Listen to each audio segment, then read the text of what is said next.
All right, everybody. It's election day. And I've been away for the last few days visiting our daughters. It was my eldest daughter's 27th birthday. My God, how did that happen? And they live up in Seattle, so we went to visit them. And we came back with a little extra for our house, and I will show you in a second. But today I'm going to take a look at just the transits for election day. I'm going to probably just focus on the USA's chart and kind of just the general energies. I follow a lot of kind of mundane, what is called mundane predictive astrologers, and they're always arguing over what time we should set for, you know, whether it's when the polls open, whether it's when the first ones close, whether it's when the last polls close. I kind of look at the bigger picture, and that's what I'm going to do. And I'm going to pull some cards. I still do see Harris winning, and I see her winning quite big. And I do actually want to show you something. And but first, I want to show you our new additions to our family. But so while I get that picture up, please subscribe, give me a thumbs up, leave me a comment, share the videos if you like, watch right through to the end if you can. The more you engage and the more you get everything, you know, the more you play in my world, the the more attention my videos get. So we have a adopted cat called Bob, and we have a black fluffy cat called Luna. And we've had those for a while. Bob, they're both rescues. We got Luna as a kitten. We got Bob as a rescue from a cat cafe when our previous one of our previous cats died. And Bob is a sweetheart. Well, a couple of weeks ago, my daughter that just turned 27 sent us a link from Pet Finder that it kind of came up in her, uh, emails because she's, we're all cat people. Cat people, vote, vote, vote, cat peoples for Camilla. But anyway, she said, this cat looks like Bob. And then she said, but then I looked at the listing and his name's Bob. So anyway, my husband and I could not sleep. This cat had been at the Fosters and in this underground cat rescue place for so long. And so we thought, let's pursue it. So anyway, this place was up near Seattle. We were going to fly up to see our daughters, but we changed our mind. We drove, we visited Bob on the way there. And when we got there, he was in the little space with his girlfriend, Dolly. And we decided we could not separate them. Dolly was feral. She's very shy, very timid. It's going to take some time. By the way, this is Underground Community Cat Rescue. This is Bob's. Now we have two Bobs. We have Big Bob and Little Bob. And this is beautiful little Dolly.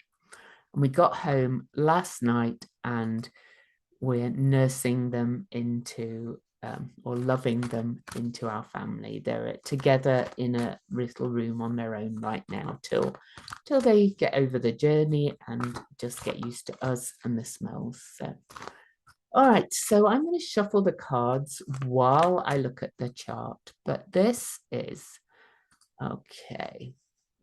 I'm not even going to guess what time is the right time, but okay, so this is the USA chart in the middle. Again, a lot of astrologers kind of disagree with what is the right chart, but you know me, I go with what feels right. The Sibley chart has always felt right. That 12 degrees Sagittarius ascendant has always felt right. The eighth house kind of Sun and Mercury has always felt right. The Libra at the top are pretty much on the world point, but also on the supergalactic center. Always just feels right to me. Okay, so, and it works. So I'm going to go with that. So let's look at the transits for Washington, D.C. for election day. Again, the planets will be where they're at. And I'm going to use all my little extras, all my goddess asteroids, because they speak to me. But the two biggest aspects that I think are going to push this Harris way are that we had this wonderful conjunction between the moon and sun. This was the heart chakra gate of the current Venus cycle that began in Gemini. If you've watched my other videos, you'll know that Kamala Harris is a Gemini star point. We are under a Gemini star point. So this is at the heart chakra, the middle chakra, the turning point between the current Gemini star point and the Aries star point that begins in March. But look at this. It's exactly opposed the USA's Mars. Jupiter is conjunct the USA's Mars and in fact did station retrograde on the Mars of the USA. For election day, this could not, to my mind, be clearer that we are coming together and finding freedom, justice, more expansive view. It kind of indicates as well all these people kind of coming together behind Harris. So, you know, this is just what's happening in the stars. Now then, there's another, and this happened yesterday evening as we were preparing for the election day. So we really are under that. Well, today as well, the moon has moved on from Venus and moved into Capricorn this morning for the election day. And Capricorn is very much about the institutions, but it's also about determination, elder wisdom, and it's, oh, well, let me show you. This evening, the moon will come up and square the moon's nodes at 5:55 Aries Leo. And it's also squaring Vesta, which is focus, commitment, the hearth, the state. I think this, and it's Venus ruled South Node at the top. This is kind of letting go of kind of past divisions and finding more balance and harmony. This is what speaks to me of all of this. So there's that. Then Aries North Node is in the fourth house. Now, you know, I've talked in the past about the South Node being the past and the North Node being the future. I see it differently now. And it was thanks really to Astro Butterfly. The South Node is the past, but it's learning the unhealthy lessons of the past. And the way to learn them is to go through the North Node and seek that autonomy, seek finding out who you are, seek finding out what you really desire in Aries.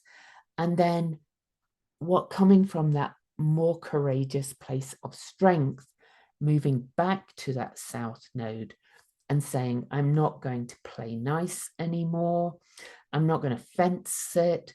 I'm going to make decisions. We are really going to, you know, come together and dialogue and talk and seek balance. Now, of course, not everybody's doing it, but, you know, you get the idea. So what else speaks to me? Well, Vesta, you know, these two right up here at the top of the USA's chart, it feels like all of these people switching sides, people coming to center, to Libra, that fulcrum point, people starting to dialogue, starting to, you know, I've seen so many videos of people saying, I've never voted Democrat in my life. I'm going to vote, but I'm voting for Harris. So, you know, whether you kind of like it or not, that's what's happening. Then we've got all of this here. Incidentally, Saturn is stationing direct on the 15th. So in 10 days' time, is really moving slow now. Neptune is retrograde, Nessus, revealer of abuses of power. That's all happening in the third house of community and ideas and so on. And Saturn is about to station direct in that third house. But not only that, Saturn is stationing direct square to that ascendant of the USA's chart. This is a tidal wave. This is turning the page, so to speak, learning lessons about where we've had leaky boundaries, perhaps, where we've also been too rigidly adhering to certain shoulds and rules and so on. There's so much I could say. It's just, I think it's going to be a big tidal wave. The 7th, by the way, the moon is also the people in mundane astrology. The 7th house is the house of politics and others who we're speaking to, if you like. And Jupiter, well, the conjunction of Venus and the moon opposing Mars with Jupiter retrograde on it is another turning the tide of what was. And I still maintain that we are moving towards a time where there's going to be general agreement that some of the holes in the Constitution need to be kind of encoded into law, perhaps more amendments, more, because, if a felon can't vote, how can a felon run for president, for example? So, just things like that. So I'm sure there's lots more I could say, and I could go on, and I'm not going to, but one last thing I do want to say is one of my favorite goddesses, Eris, is in the first house of the USA. And we have Pholus, which is a tower moment. And the moon is coming up to conjunct Pholus. I think this is a tower moment for the authoritarian energy that has been trying to take over in the USA. And the moon, the people with Pholus said, no. Eris stands up for outsiders. She's pretty angry, There's a lot of pissed off women voting, voting against their husbands, voting secretly, voting, switching sides, all kinds of things like that. And this is on Eris. This is going to break open, break the rules in my opinion. Hecate is also on Saturn, so she's kind of saying, Saturn is the guide for all this Capricorn energy. So Saturn by transit is stationing direct. I've mentioned that already, square to the ascendant. And then we have Saturn being transited by Hecate. The way forward is this more feminine, a woman, basically, but it doesn't matter, it's that feminine energy, feminine archetype, just so much happening here in so many ways. Then look at this. We also have, how exact is this? Chiron conjunct. We're having a Chiron return as the USA in the 4th house, which is basis of stability and security and the home. November the 8th, by Friday, by Venus Day, we're having the second exact conjunction of the USA's Chiron return with Eris on Hecate. But my experience of these returns, like Saturn returns and so on, is that often the middle return is the pivot point, the turning point. So Chiron is conjunct Chiron on November the 8th. I think we are really moving into really healing and coming together, because look at this as well, though. Chiron is opposing Juno, sacred partnership, women, children. That abortion issue is just kind of the biggest issue of so many things. Now we do have Mars going retrograde on December the 6th, which is an important day because we're heading into when the state electors do it, but Mars goes retrograde on the North Node of the USA. But remember, we are also moving back towards that South Node of equality, fraternity, Aquarius, the ideals of what the USA was built on. I kind of feel like this is a fulcrum moment in the story or the idea of the United States of America. And it's now going to be, okay, how can we actually kind of do that better? It was, a great, amazing, wonderful idea based on some Moors set 250 years ago when Pluto was back there then, but now we're in a different time. Okay. So much I could say. Oh, it's awesome. But I do want to point out one thing. I know I'm not going to focus on the charts of the candidates, but I do want to point out that Moon conjunct transiting Pholus, the Tower moment, right? So Pholus, which is happening early tomorrow. I think we're going to know tonight, the outcome, to be quite honest. The Moon, the people, Pholus, the Tower moment is on Ceres, and Ceres is Mamala. This is, and then Saturn is stationing on her Chiron. She's done this Saturn before. Saturn is stationing, opposing her Uranus, her Pluto. She's going to be quite revolutionary, I think, in many ways. No, you don't have to like everything against her. Yes, politics is a corrupt business, but look at Venus as well, is about to head into her 7th house. And this is politics. This is the other. This is good for her. Okay, this is really good. So again, lots of things I could talk about. I know a lot of astrologers have focused on this Jupiter being retrograde in her 12th house. 12th house is not always bad. This does mean Jupiter's rising. It didn't quite get to her ascendant when it stationed retrograde, but let me show, so it didn't perfect, but let me quickly show you Donald's chart. And I know I've looked before.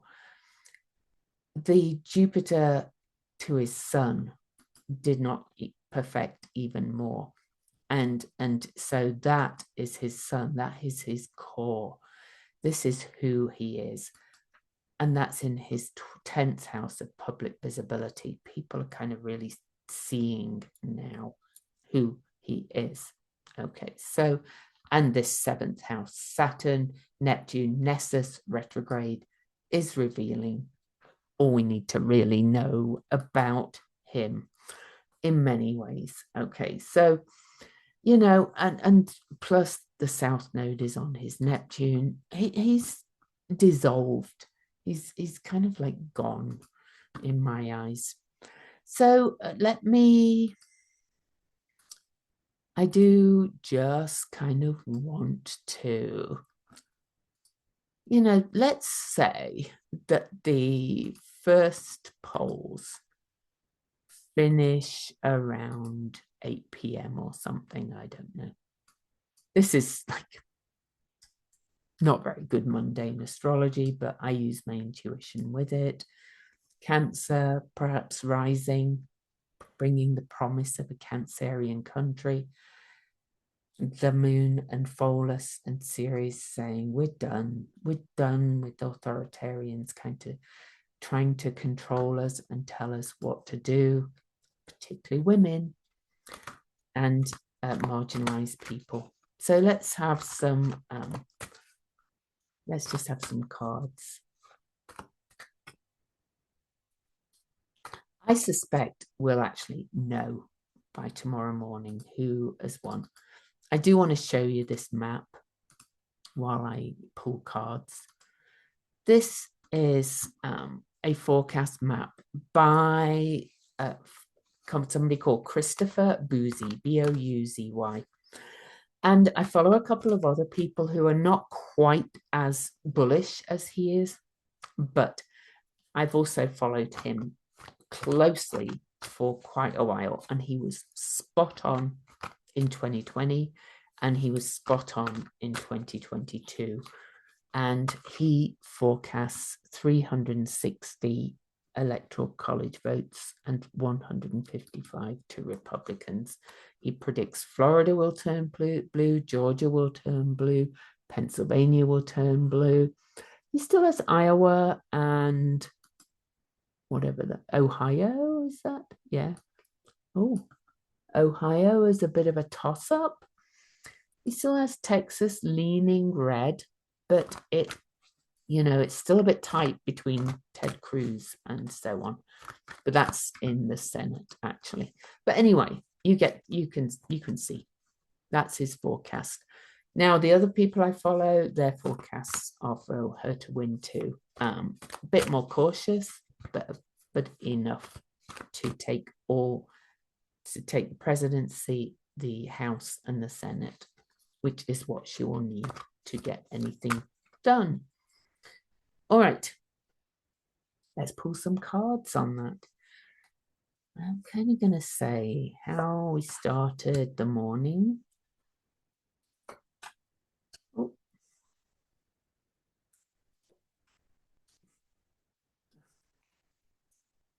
Well, you saw I've been shuffling and shuffling. This is the art card. So this is Sagittarius. So this is, you know, we had that Sagittarius Venus Moon conjunction coming together, freedom, but this is alchemy and coming together of all opposites. Look at this. This is amazing. So then we're at now. Aquarius, the star, the people have spoken. The moon, people are voting for really probably the ideal of America, of what it has the potential to be. It lost track for a while. There's a lot to do. We still got to do a lot of work, but, and then Ace of Wands. When she shoots, she scores. This is new beginnings, new passion, new fire. We've got this. Enjoy.